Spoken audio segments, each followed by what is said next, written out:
Hey everyone, I got a very exciting show for you today. I have a show that I've been looking forward to for weeks because this is an individual we've had on before, but most importantly, this gentleman has had some pretty audacious goals and he just celebrated one of them. So we're going to talk about that. But first, let's bring Alex Otterwell to the show. How you doing, Alex? Doing great. Good, man. Hey, you were on the show. I want to say I actually looked it up when I had I think it was 1,600 subscribers. So that might have been a year ago. Yeah, Um, it was just over a year. yeah. It was like So February last year. that's pretty amazing. And I remember it because I think you were sitting in a penthouse with just this amazing view behind you. Yeah, it was Um, pretty nice. it was pretty nice. So why don't we talk about who is Alex, what you've been doing for 10 years, because it's been an amazing journey. Why don't Okay. we talk about that first? All right. Yeah. So my name's Alex Otterwell. I've been a house flipper for about 10 years. Recently, kind of transitioning into a different business model. We'll go over that a little bit more. Um, I've done hundreds and hundreds and hundreds of flips, ranging from single family to old, terrible mobile homes, which has always been my favorite. Single lots, apartment building. I mean, I've done all sorts of things. Motel, all sorts of craziness. Anything people don't want, I like to buy. So that's kind of where I guide my business model. Right. I've done a lot of flips recently, kind of transitioning away with that with the COVID stuff, Yep. but seems to be working out pretty well. Very cool. Well, let's just paint a little bit more picture of that because, a 10-year journey of flipping, that means you started in 2010, Yeah, right? That's that, in real estate speak, that's a pretty good year to start, right? That was probably the it was bottom. good. We were Yeah. doing a lot of auctions, Yeah. a lot of tax deeds at the time. This is before the market started picking up. So the things I was purchasing, I was being pretty creative with the sales side of it. I was trading Yeah. different assets or doing a lot of seller financing, just being really creative with the deal, being Yeah. flexible. At Yeah. that point, the price points were pretty low, so I was getting a lot of cash buyers. So it wasn't until probably the mid, like 2015 time where I started getting into traditional mortgage Mm. financing with buyers. But before that, I had to be pretty creative because banks weren't lending, Yeah. and on top of that, there just wasn't really that much money out there. Yeah. That's funny. It's funny how things come around, right? You and I have been doing this a while. Like 2010, you're right. Banks didn't want to lend. And Okay. a lot of the newbies, right? If you've been doing this 5 years or less, this whole lending shock, Yeah. which happened recently, is like shocking. You and I, like, been there, done that, seen that movie before. Well, it's a lot easier too because I mean, even back then, it wasn't even just the dispo side of it; it was the acquisition side. I mean, I was running with my own cash initially. Yeah. I had a little bit of a loan, and then as I built, I brought on some private investors. But it wasn't like you could just call up a broker and say, "Hey, I need some hard money for this, hard money for that." By the way, I want a line of credit too. Yeah. It was a whole different time. Yeah. So why don't we talk about the 10 years, the ups and downs. So, you went 5 years before you were really getting in the mortgage market. What were some of the ups and downs of that? And then we'll get to this huge accomplishment you just had. I mean, it was a lot more. I would say over the first couple of years, I really didn't have any systems in place, Yep. so I was just kind of putting hours over brains in a sense. Yeah. And I was just kind of going full throttle, buying everything I could. We would have times at the auction I was picking up 6 or 7 properties. I was still, as I was bidding, I was still trying to figure out A, how I would pay for them, B, how I was going to get rid of these dumps. So, I kind of built it over time, Yeah. established some good rehab crews, which helped a lot. Having your own teams is a lot better than trying to sub out to contractors that Yeah. end up being flaky or Yeah. trying to overbid you at the end. So Yeah. that was probably my main point with on the upside. The more established team members I had on my side, the easier the process became. Yeah. So, and then on the downside though too, those same team members, you still have to manage, you still have to watch everything, make sure they're not being irresponsible with spending. Hmm. I gave a lot of leniency to my team, so I gave them their own Lowe's card to go buy stuff at. And, occasionally you see a Red Bull on there, but Yeah. I wanted to make sure there was no excessive spending. Yeah. You just got to keep an eye on it as you grow, you have to, kind of high level everything, and, Yeah. look down upon everything, make sure you're, not getting messed around or cheated from. I've had a couple of teams that, they would say they would show up on the job and they didn't. So Yeah. move around team members.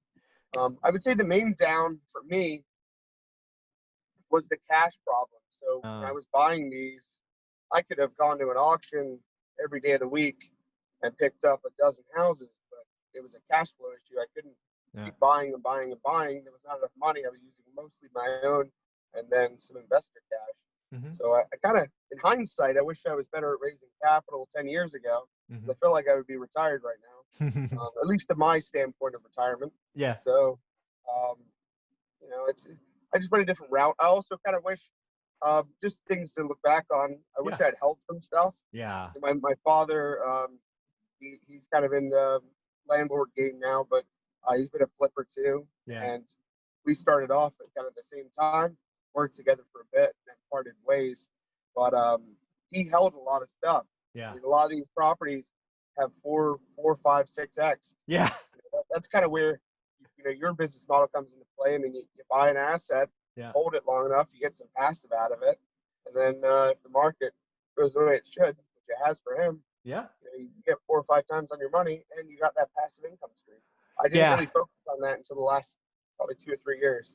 Yeah, that's people need to hear that, right? If you're in this business and you're going after chunk money and you get excited to that active income, true wealth comes from holding a couple. I don't know what the ratio is for you or everyone else out there, but shoot, if you flip 4, keep 1, Mine's probably a bit higher.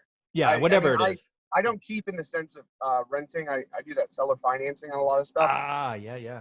So I try not to. I don't really want to be a landlord myself, but I'm holding in the sense of paper. Yeah. I want to hold paper on more stuff because it's cool making 50, 100 grand on a deal, right, but as soon as it goes into that bank, it's going to go out just as fast. Yeah, exactly. Well, do me a favor. Why don't you set up what did your business look like pre-health event, right? Pre-COVID, right? So think January, February of this year. I know it changed because of that. So let's just set everybody up. So what I did was 2019, I actually switched. Mm-hmm. So I was still flipping pretty actively. I had 2 rehab crews working for me. We just opened my new office. So I built that out kind of in a call center style. Yeah. Because I was hoping to have kind of an acquisitions floor. I've got my rehab crews, and then I was going to handle the dispo side because most of it on a retail basis is pretty easy. Right. It's not like a traditional wholesale method. But then I decided to kind of dabble in wholesaling, which I'm not really into the wholesale model personally, but I do like the idea of how you generate more leads to bring in more deals to actually purchase. Because now I'm still operating under that wholesale method, except I'm the only dispo. Got it. I'm taking everything down myself. But I mean, I was flipping houses. I was still doing a decent amount of deals.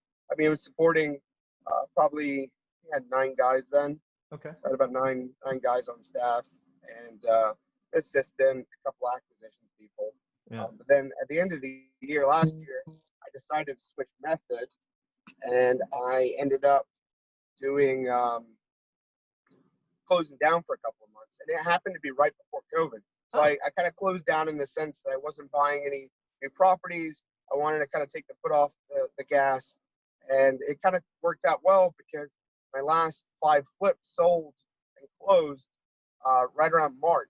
Oh, good timing. timing. Around the time, COVID was starting. So I was seeing deals fall apart left, right, and center. Yeah. People's financing was falling through. FHA changed their standards. Yeah. So everything was dropping off. I was fortunate that I'd already sold kind of everything. And the last couple that went through was just before everything happened. So I didn't buy any more flips at that point. And then kind of tracking forward, I reopened my office probably end of April. Okay. And I decided to kind of go back to my original roots in the sense that I wanted to mix in the acquisition side with my call center and direct to seller purchases instead of auction based. And I put in a seller finance model. So basically the way we operate now, every single property we take down and we seller finance it, and then we get a large down payment out of them because I'm doing cheaper properties. cheaper mobile homes Okay. with a piece of land, maybe 15 to 25 grand I'm purchasing these for. Seller financing them for about 10,000 down. So I'm getting about 40% of my initial capital back to reinvest, and then I'm getting that passive stream. And the way the model is set up exactly, I try and make the payment, based on adjusting in the mortgage calculator, try and make the payment equal to 18 months to get my cash back. So basically, I get Wow. the down payment, which gives me a chunk up front to reinvest. Then over 18 months, I want to recoup my entire investment. And then at that point, it's all profitability. Wow. So this is the new model. Let's talk about this. We'll close with the celebration at the end. I want to talk about this. This is fun. So, Sounds good. so let's do some real math. Can you give me an example of what, because again, you got to acquire and then dispo. So give me a real Yeah. math on a deal that you I acquired mean, first. yeah. I mean, like, for instance, I'll tell you one I'm doing right now. Okay. I picked it up. I went there on Friday. Okay. I picked it up for 30. Okay. It's a 2004 mobile home on like a quarter-acre lot. It was direct to seller. The guy just wanted to get out of it. Had a bad tenant in it. Yeah. So picked it up for 30. Okay. We're gonna sell it probably for 65 on seller finance. I'm gonna get about 15,000 down on it. Okay. So I'll be 15,000 negative at that point. Yeah. And then I don't know, probably like 850 a month on the payment. So I'll recoup in 18 months. So just real At quick, that is point, there any repair money after you buy for 30? no. So the reason why I do the seller financing is if somebody has bad credit, if somebody has Okay. poor income stream, things like that. It's kind of like the buy here, pay here model. Yeah. People don't go to a buy here, pay here lot and expect a top quality vehicle. They expect something that runs, drives, that they can use. Okay. Well, the same thing applies to houses. I don't really want to put myself in the same bracket as a used car dealer, but Yeah. it is the same in essence. I'm helping people that cannot afford a house before Yeah. get a house at a reasonable down payment. I mean, it is quite a bit for the average consumer, but there's a lot of people that have that mattress money, Yeah. and maybe they have 10 or 15 grand down. They can give that to me, and now they're paying. If their rent was 850, now they're paying me 850 a month. Right. It's the same payment. Now they're going to own something in 6 or 7 years, or however the math works out. Very, very cool. And I put an 8% interest on top of that. All right. So again, you buy it for 30 cash, write a check, wire, whatever it is. Yep. Your money. You then Yep. list it wherever you want, Craigslist or wherever you dispo it To at. be honest with you, put bandit signs out. I do a lot of like rural counties, Okay. and most of them don't use as much internet marketing as many others. So we put out that a makes lot sense. of bandit signs, and I normally sell it the first round of signs. I'll put Wow. out maybe 40, 50. And you just say the bandit site said something like own a home, or what's it say? No, it'll say like 2 mobile home, Oh, okay. breaker, seller financing, 15,000 down. Got it. So you put And the it has details. my number printed on it already. All At the top and bottom, it has like some printed material. It says Okay. property for sale and stuff like that. Got it. Okay. So you put out some bandit side, somebody calls you, you qualify. 60 again, bought it for 30, sell it for 65, 15K down. So you got half your money back, 850 payment. So your goal is to get it all the other 15 back in 18 months, which this one would beat that. Yeah, it breaks out. I mean, that's just in my head. I mean, I have a mortgage calculator on my phone, but that kind of breaks out roughly at 18 months. Yep. But 18 months I've recouped, and then the rest of the principal balance I get over the next 4, 5 years. That was my question. That's so it's like a all 5-year note or 6-year note. Yeah, I mean, I've got notes as long as 20 years. I mean, I've sold some bigger pieces of land where I'm holding about 100, 150,000 in debt. Those ones, they're like 20 years. I mean, obviously, the longer you stretch a note, the more it compounds, and the more you get out on the other end. I kind of let people kind of dictate their payment. So I'll pretty much ask them, what do you want? What they're used to paying, because it doesn't matter to me. I just financed a deal last week where the guy gave me it was on a piece of land.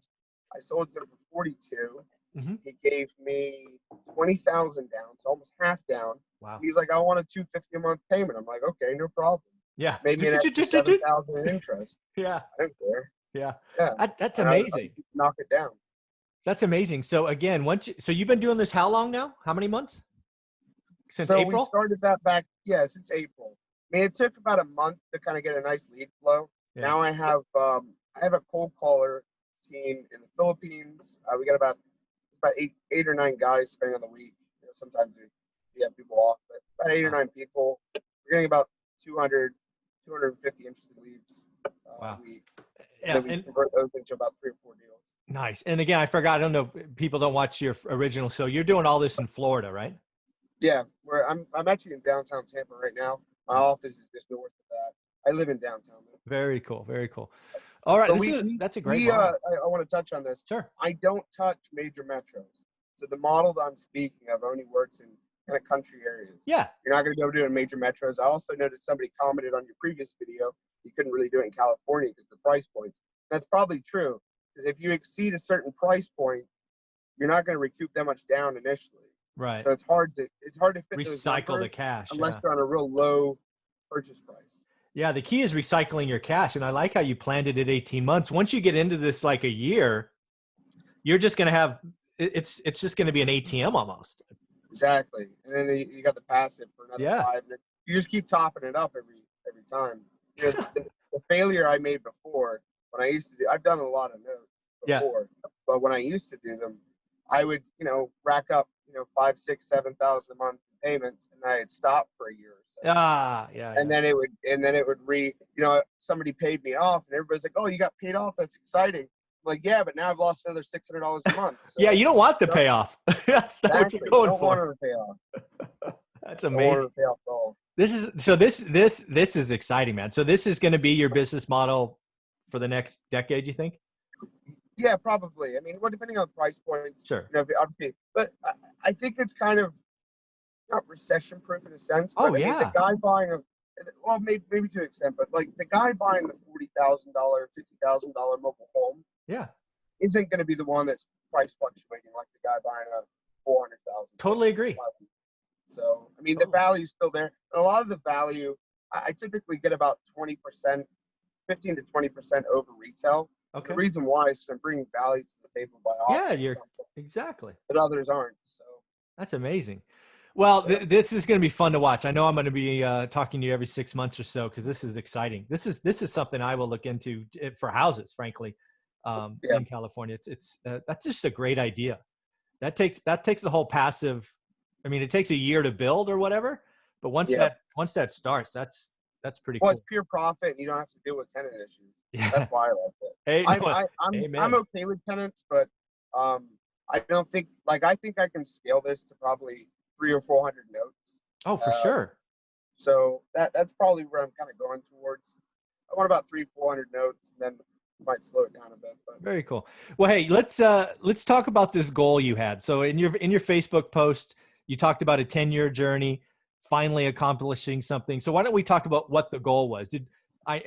It's a car. If anybody hasn't figured it out yet, he's sitting in a nice car. But did you know what it was, or just throw it out there or what? Yeah. So basically, everybody growing up always has a dream. I've always been a car guy. Yeah. I had a ton of cars, and some cars, you kind of have your reasonable car dream. Yeah.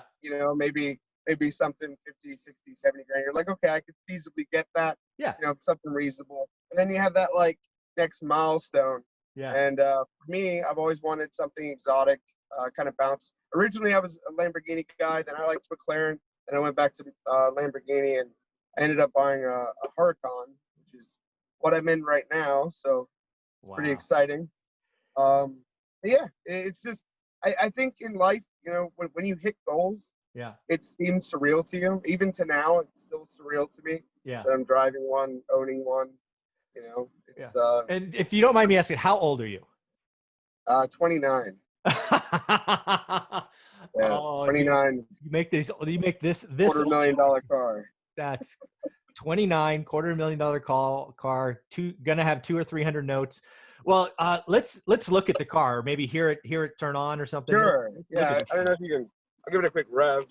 Oh yeah, that's amazing. Yeah, I don't know if you can hear it well. Yeah. See how good my phone is. Let me get out of the car. Look at this thing. I wonder if you can switch cameras. I doubt it. I don't know. There you go. Ooh, look at that. What do they call that color? I can't remember. It's some kind of baby blue. Yeah. I don't know what it is exactly, but that's amazing, man. That's it. 10-year journey, huh?